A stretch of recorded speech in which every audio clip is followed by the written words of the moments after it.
예수께서 제자들과 함께 겟세마네라 하는 곳에 이르러 제자들에게 이야기를 하죠. 너희들은 내가 기도할 동안에 여기 앉아 있어라 라고 이야기를 합니다. 그리고 베드로, 세베대 두 아들 요한과 야고보입니다. 이게 세 명만 데리고 조금 더 나아가서 이제 고민을 하면서 슬퍼하시면서 하신 이야기가, 내 마음이 심히 고민하여 죽게 되었으니 너희는 여기 머물러 나와 함께 깨어 있으라 라고 이야기합니다. 그러니까 여기에 머물러 있고, 그리고 졸지 말고 깨어서 이렇게 기도하자라고 이야기합니다. 그리고 난 다음에 이제 이어서 예수께서 혼자 가셔서 기도를 하는 거죠. 내 아버지여, 만일 할만하시거든 이 잔을 내게서 지나가게 하옵소서. 그러나 나의 원대로 마옵시고 아버지의 원대로 하옵소서. 이 기도가 이제 예수님께서 이제 하나님의 아들로서의 기도와 더불어 인간의 몸을 입고 있음이라는 의미를 담고 있는 기도라 이야기를 합니다. 그러니까는 할 수만 있으면 이 잔, 그게 이제 십자가 사건인데, 이 십자가를 내가 짊어지지 않도록 해주시기를 원합니다. 근데 이게 인간적 기도인 거죠. 그러나 더불어서 나의 원대로 마시고 아버지의 원대로 하옵소서. 이제 아버지 하나님께서 정하신 뜻을 이루신다라고 하는 의미의 기도의 내용입니다. 그래서 이제 인성과 신성이 다 담겨져 있는 기도의 내용이다. 근데 그만큼 지금 십자가 사건에 대한 긴박감을 담고 있는 그런 상황입니다. 그런데 와서 보니까 제자들이 졸고 있는 거죠. 그래서 이야기합니다. 너희가 나와 함께 한시 동안도 이렇게 깨어 있을 수가 없었느냐라고 하는 거죠. 그리고 시험에 들지 않게 깨어 있어서 기도하라. 곧 있으면 로마의 군병들이 쳐들어올 것이고 나를 붙잡아 갈 것이고, 그로 말미암아 너희들이 이제 큰 환난을 겪게 될 것인데, 그때 그러한 시험에 들지 않도록, 즉 예수 그리스도를 부정하고 부인하고 떠나가는 그러한 시험에 들지 않도록 너희들도 깨어서 준비를 하고 기도하라. 그러나 더불어 마음은 원인데 육신이 약하구나 라고 또 한마디 해주게 되어집니다. 그러니까는 그러한 고난이 다가올 것을 예비하고 기도하면서 준비하는 그런 부분들이 있으면 좋겠는데, 더불어 그것조차도 사실은 마음대로 되어지는 일이 아니다 라는 의미를 담고 하시는 말씀이죠. 그만큼 인간이라고 하는 존재가 참 연약한 부분입니다.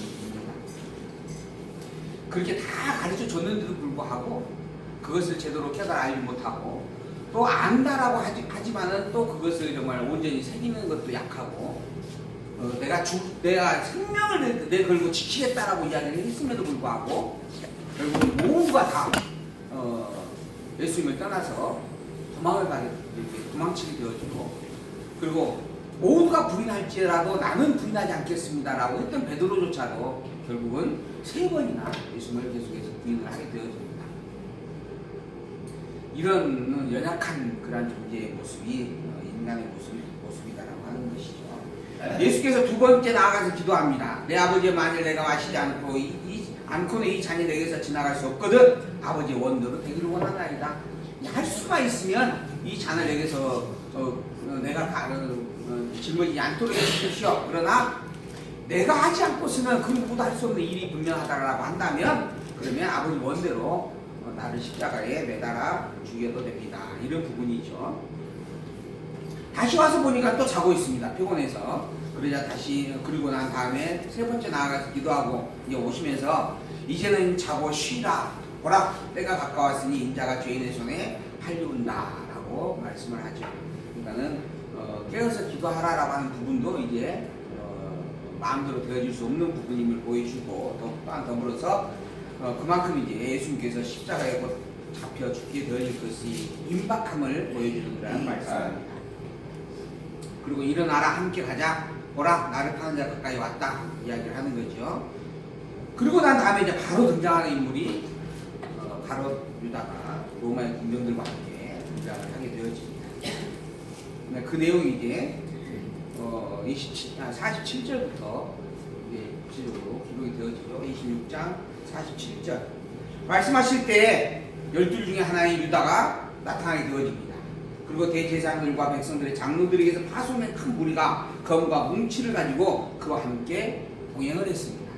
그 예수님을 붙잡기 위해서 나타나는 거죠. 그리고 그들은 이미 오기 전에 입을 맞추어서 군호를 짜놓았습니다. 내가 입을 맞추는 자가 바로 예수이기 때문에 내가 입을 맞추는 사람을 잡아가면 된다라고 그렇게 서로 약속을 한 거죠. 그리고 예수께 나와서 랍비 안녕하십니까 라고 하면서 입을 맞춥니다. 그러자 친구여 내가 무엇을 하려고 왔는지 행하라 예수께서 말씀을 하죠. 예수님은 이미 다 그걸 알고 있는 거죠. 이미 기도하면서도 그러한 부분에 대해서 다 표현이 되어지는 그런 섭리가 있었고, 또 그 이전에 6월절 절기에서부터 또한 분명하게 꼭 집어서 가룟유다를 지목하였던 부분들도 있었습니다. 그러자 이제 저희들이 나와서 함께 왔던 그 군인들이 나와서 예수께 손을 대고 붙잡아가게 되어졌다라고 하는 것이죠.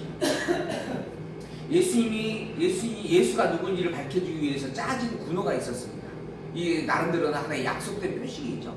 내가 이렇게 행하게 되어지면 이 사람이 그인 줄 알라라고 하는 표식입니다. 그것이 바로 입맞춤이었습니다. 이렇게 짜여진 군호로 말미암아 그가 누군지를 분명히 아는 사실, 알 수 있는 일들, 이걸 우리는 표식 또는 표적이다 이렇게 이야기를 합니다. 예수가 그리스도에 대한 증거를 나타내는 사건들, 그래서 우리는 그걸 표적이다라고 이야기를 합니다. 그래서 이제 우리가 표적과 또 은사라고 하는 부분을 우리가 또 구별해야 되는 그런 의미가 또 성경을 통해서 확인을 해볼 수 있는 부분이죠. 어찌됐든 그런 표식을 통해서 예수님이 밝혀졌고, 그리고 그들이 예수님을 잡아간다. 예수와 함께 있던 자 중에 하나가 손을 펴 검을 빼서 대제사장의 종을 쳐서 그 귀를 떨어뜨렸다. 이게 지금 나중에 요한복음이죠. 요한복음을 보게 되어지면 베드로가 말고라고 하는 대제사장의 종의 귀를 잘라버렸던 그런 사건을 이야기를 하죠. 근데 본문에서는 그게 누구인지 밝히지는 않습니다. 그냥 그런 일이 있었다라고 이야기를 하는 거죠. 그리고 난 다음에 예수께서 이제 그러한 일을 가지고 하는 말씀, 내 검을 도로 집에 꽂으라. 검을 가지는 자는 다 검으로 망한다. 그리고 난 다음에 내 아버지께 구하여서 지금 12영이나 더 되는 천사를 보내게 할 수 없는 줄 아느냐. 오히려 베드로를 책망을 하는 겁니다. 네가 지금 검으로 그렇게 안 해도 내가 잡혀가지 않으려고 한다면 하나님에게 기도해서 12영이 더 되는 하나님의 천군 군사를 불러 내릴 수 있지 않느냐. 내릴 수 있는 권세를 내가 가졌다. 너 아직도 그걸 모르느냐. 즉 내가 하나님의 아들로 온 그리스도라고 하는 것을 아직도 제대로 깨닫지 못하느냐. 오히려 그렇게 책망을 하고 있는 말씀인 거죠. 그러나 내가 그렇게 한다라고 하면, 만일 그렇게 한다라고 하면 이런 일이 있으리라 한 성경이 어떻게 이루어지겠느냐. 이게 참 중요한 말입니다. 내가 얼마든지 천군 천사를 불러 내릴 수가 있는데, 그래서 이 땅에 있는 모든 자들을, 하나님의 권세는 뭐죠? 노아와 8식구를 남겨놓고 모든 인류를 멸살시켜버리는 그런 능력을 가진 분입니다. 그런 하나님의 능력을 가지고 오신 하나님의 아들 그리스도인데 얼마든지 붙잡히지 아니하고 다 쓸어버릴 수도 있는 능력자가 분명하다라고 하는 것이죠. 그런데 왜 그렇게 하지 않은 것인가? 왜 붙잡혀가고, 왜 핍박을 당하고, 왜 피 흘려 결국 죽으신 것인가? 힘이 없어서 그런 게 아닙니다. 능력이 안 돼서 그런 게 아니에요.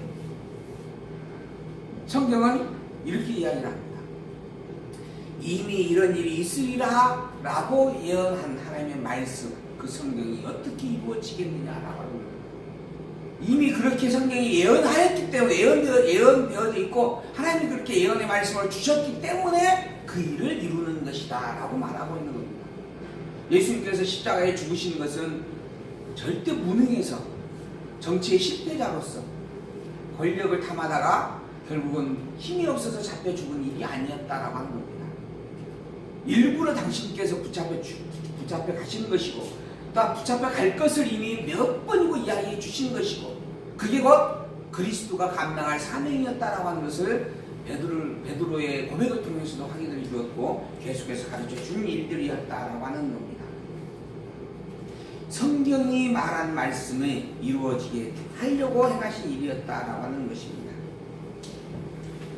그렇다라고 한다면 예수님께서 하나님께서 그렇게 성경에 그러한 예언의 말씀을 말미암아 그리스도를 보내고 그리스도로 하여금 죽게 하신 것이 분명한 일인데, 그것밖에는 방법이 없었는가? 라고 하는 질문을 또 우리가 해볼 수가 있죠. 그 방법 말고 다른 방법으로 우리를 구원할 수는 없는 것인가? 그 외에 어떤 방법으로도 하나님 우리를 충분히 구원하실 수 있는 능력자이시죠. 아예 처음부터 일을 없게도 하실 수 있는 분입니다. 근데 그런 하나님이 일부러서 이 세상을 만드셨어요. 이 세상이라고 하는 존재가 영원한 나라로 비교해보게 되어지면 시간과 공간과 형상으로 제약을 받는 성질을 가진 그러한 존재입니다. 그러니까 영원한 나라로 비교해보게 되어지면 정말 한시적이고 유한할 수밖에 없는 그러한 이렇게 낮은 자리인 것이죠. 근데 그런 세상을 만드셨어요. 그리고 그런 세상에 인간을 두셨습니다.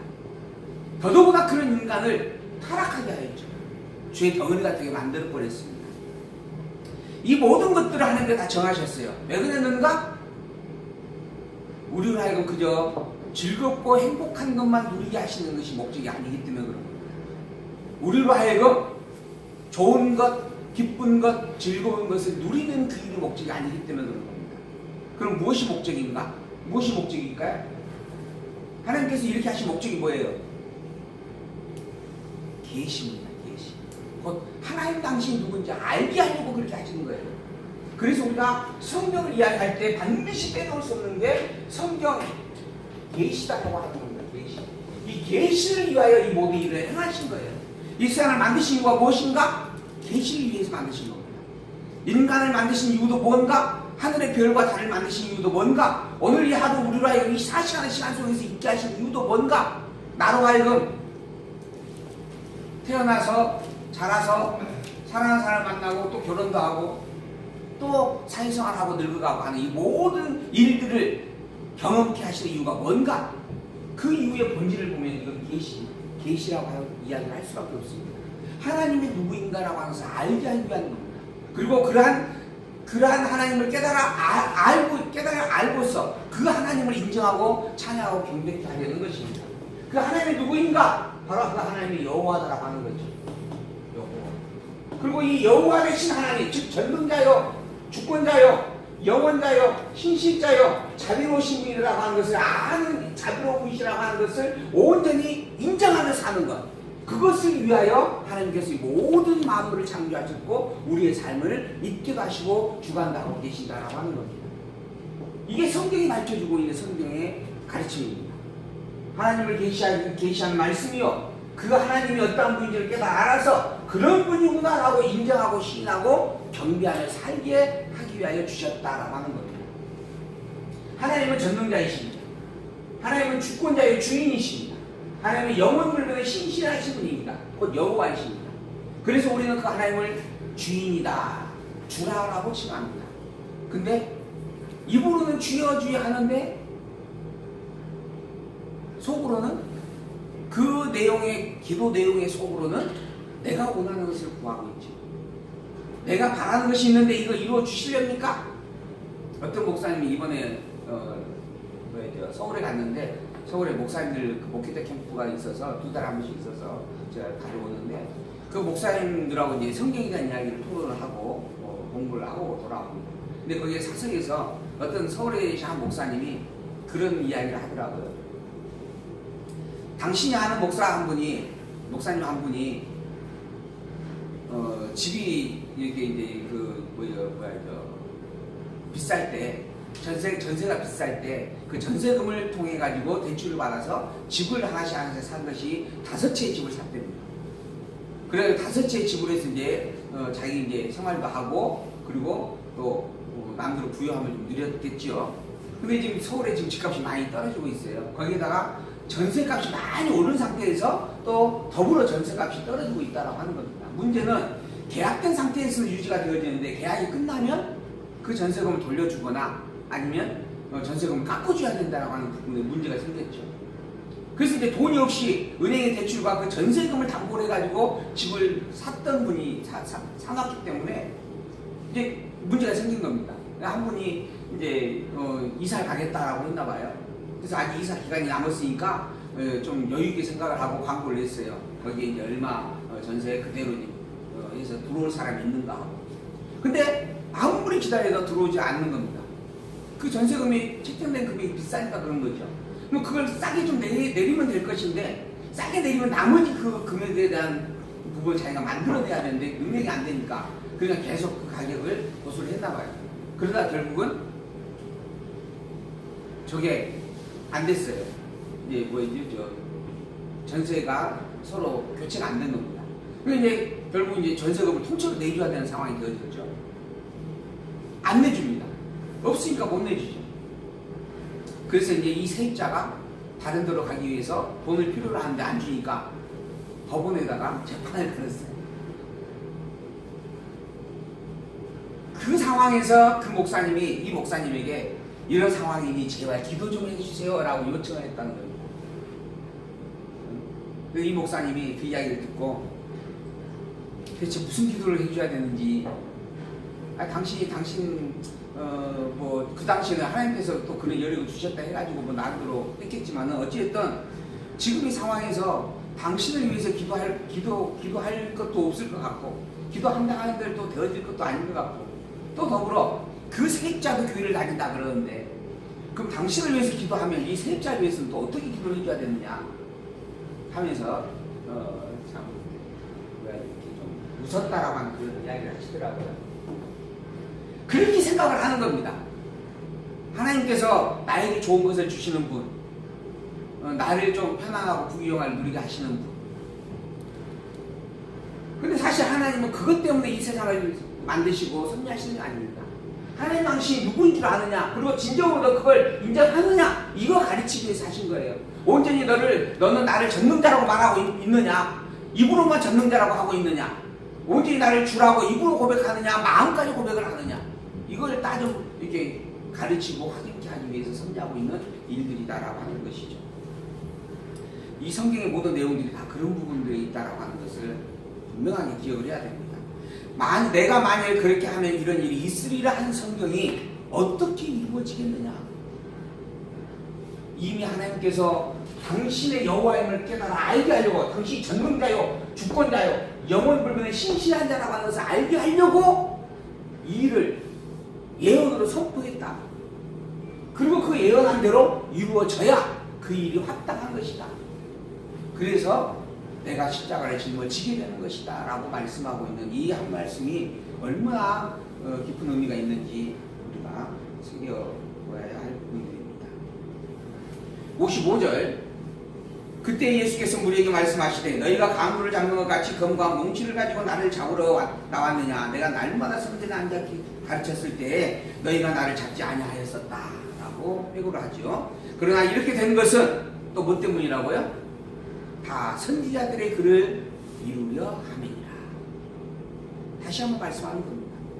이 모든 것들이, 이렇게 되어지는 일들이 하나님께서 선지자의 입을 통하여 증거한 말씀, 그리고 선지자를 통하여 기록해 놓은 구약의 예언의 말씀, 구약에 기록된 하나님의 성경 말씀, 그 말씀대로 이루기 위해서 그런 것이다 라고 하는 거죠.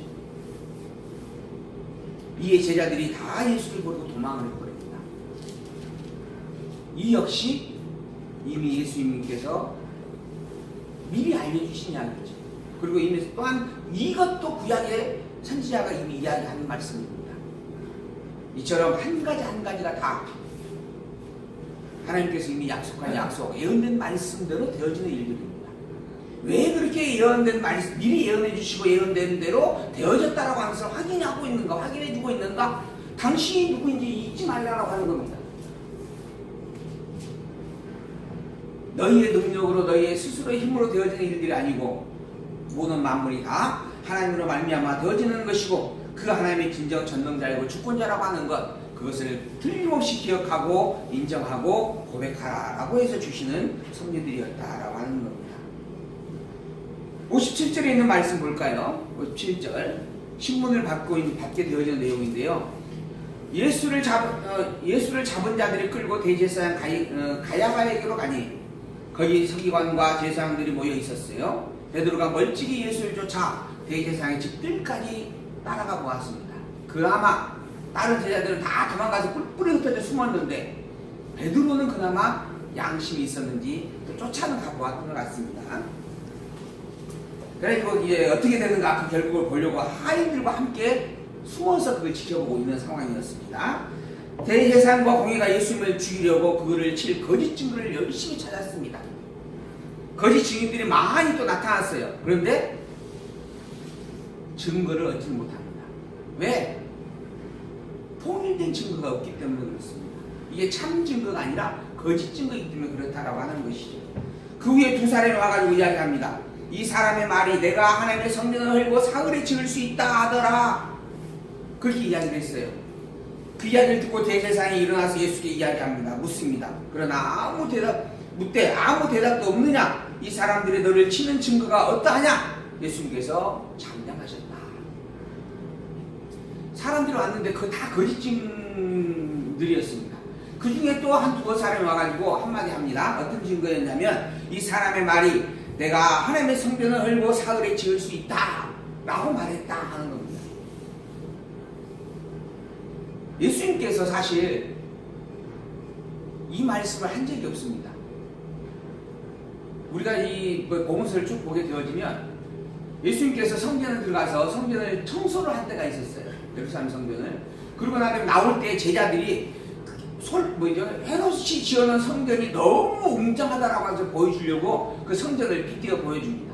그때 예수님께서 하시는 말씀이 이 건물이 돌 하나 돌이 남기지 않냐고 다 무너질 때가 온다라고 말씀하셨죠.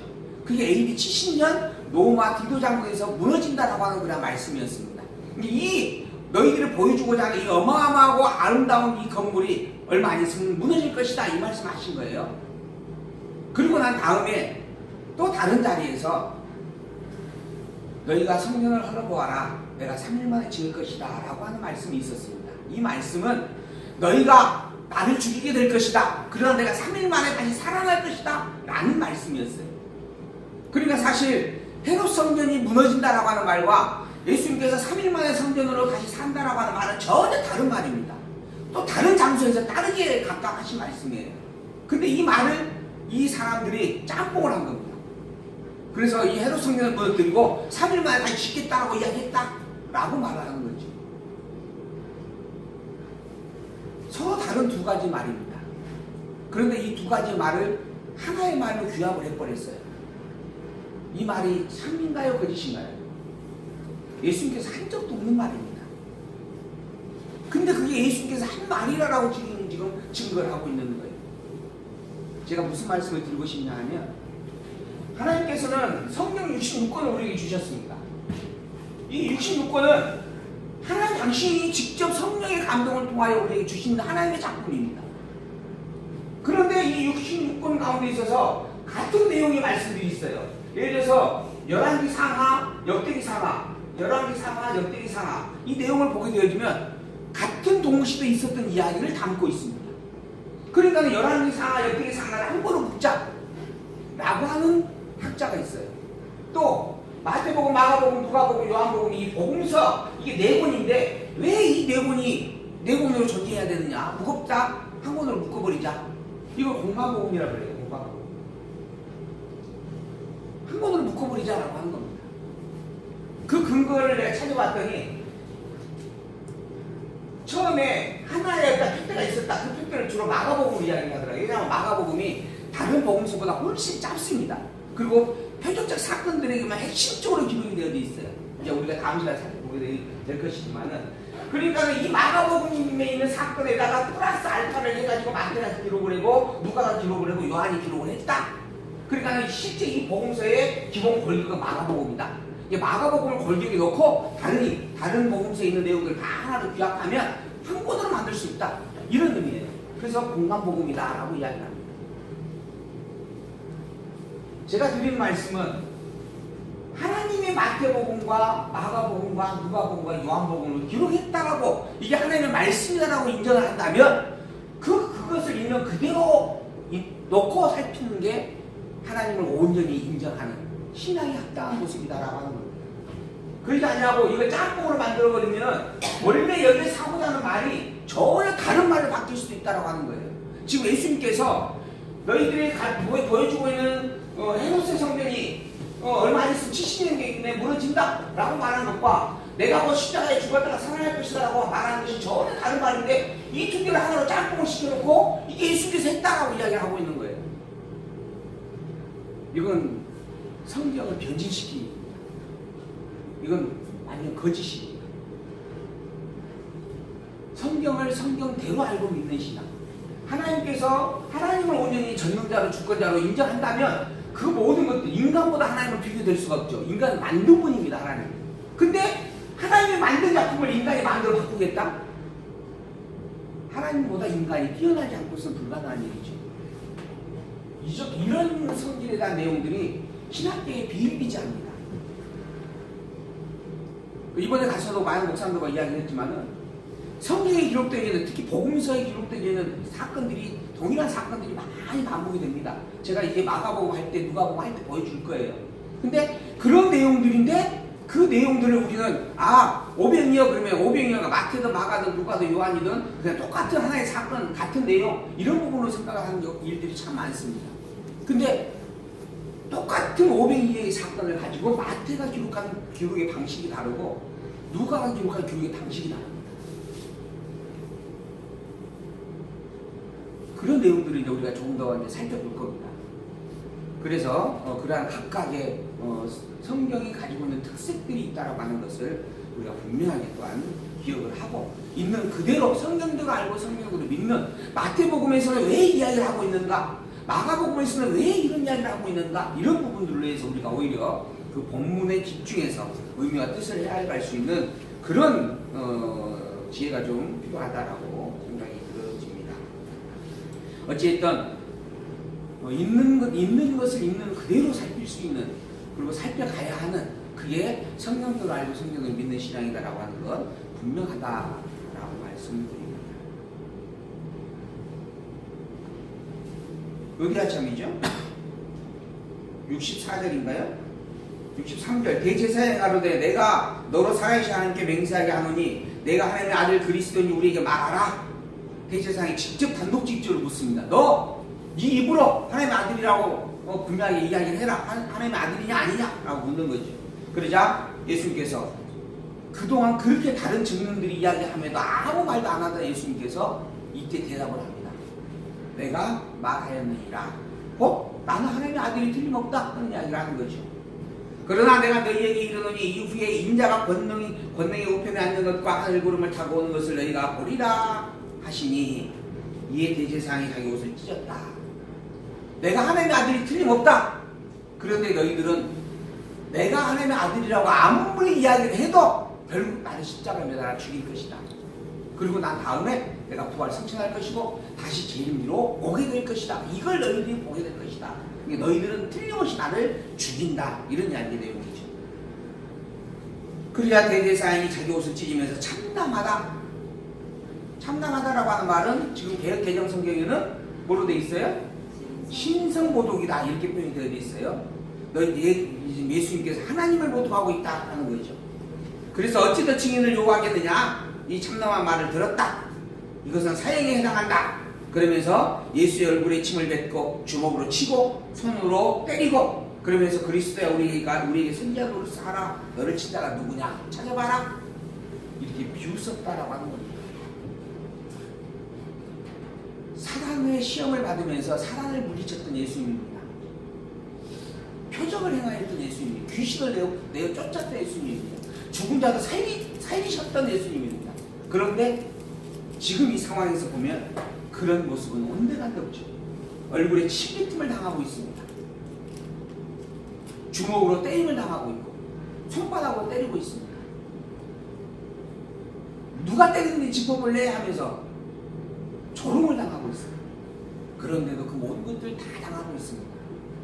하나님의 아들로서는 감히 상상되어지지 않는 일입니다. 그런데 왜 그랬을까? 왜 그랬다고요? 성경에 이미 예언된 말씀을 이루기 위해서 그랬다 라고 하는 겁니다. 그게 예수님께서 이미 밝혀준 이야기잖아요. 69절. 베드로가 바깥들에 앉아 있었어요. 한 비자가 와서 너도 갈릴리 사람이 예수와 함께 있었다. 아니다. 나는 지가 뭔 말인지 모르겠다. 그리고 얼른 도망가죠. 그리고 난 다음에 두 번째 비자가 또 나와서 이야기합니다. 이 사람은 나사렛 예수와 함께 있었다. 베드로가 맹세하고 또 부인하여 가로되 내가 그 사람을 알지 못한다. 그리고 또 얼른 도망을 가죠. 조금 후에 곁에 섰던 사람이 나와 베드로에게 이야기합니다. 너도 진실로 그 당이다. 예수를 쫓아다니지 않느냐? 내 말수가 너를 표명한다. 이 베드로의 갈릴리 지역에서 여기 살아가는 그 지역 토속적 어떤 발음이 있었다 하는 것 같아요. 그러니까 너도 틀림없는 예수님과 함께하는 사람이었다라고 이야기하는 거죠. 그러자 저가 저주하며 맹세하여 가로되 내가 그 사람을 알지 못하노라. 다시 한번 분명하게 부정을 합니다. 몇 번 했어요? 3번을 했습니다. 한 번 더 누가 와서 물어요. 너 진짜 모르냐? 그럼 모른다 했을까요? 안 했을까요? 또 모른다 했겠죠. 베드로는 계속 모른다 할 겁니다. 근데 요상한 것은 3번이 딱 그렇게 끝났는데 누가 울어요? 다리 웁니다. 왜 울었을까요? 왜 하필 3번 끝나니까 울었을까요? 이미 예수님이 그걸 표적으로 말씀하셨거든요. 네가 3번 부정하고 난 다음에 닭이 울게 될 것이다.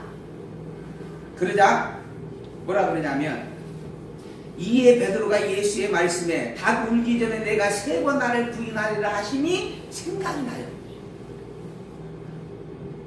그래가지고 밖으로 나가서 땅을 치며 심히 통곡하고 웁니다.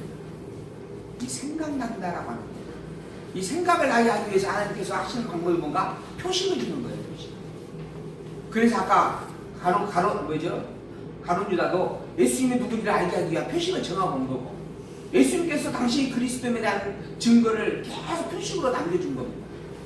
하나님께서 예언한 예언의 말씀을 근거로 해서 말씀대로 이루고 있다라고 하는 것을 끊임없이 확인을 해준 거예요. 예수님이 그리스도인 것이 왜 틀림없는가? 어떻게 우리는 왜 예수를 그리스도라고 말할 수밖에 없는가? 표식이 있기 때문에 그런 거예요. 표식이 있어서. 그 표식의 근거는 구약에 기록된 하나님의 말씀입니다. 그리고 예수님께서 행하신 일들이 그러한 구약에 기록된 말씀대로 이루는 일이었다라고 하는 거죠. 이게 그래서 우리는 예수님이 그리스도가 틀림없다. 예수님만이 그리스도가 틀림없다. 예수님이 그리스도인 것을 알겠는데 그러면 왜 예수님만이 그리스도라고 해야 되는가? 예수님도 예수님이 그러한 증거를 가졌으니까 그리스도라고 이야기를 하자. 그러나 더불어 또 그리스도가 있을 수 있지 않느냐? 그래 안 그래? 근데 왜 예수님만이 그리스도일 수밖에 없는가? 왜 그럴까요? 왜 그럴까요?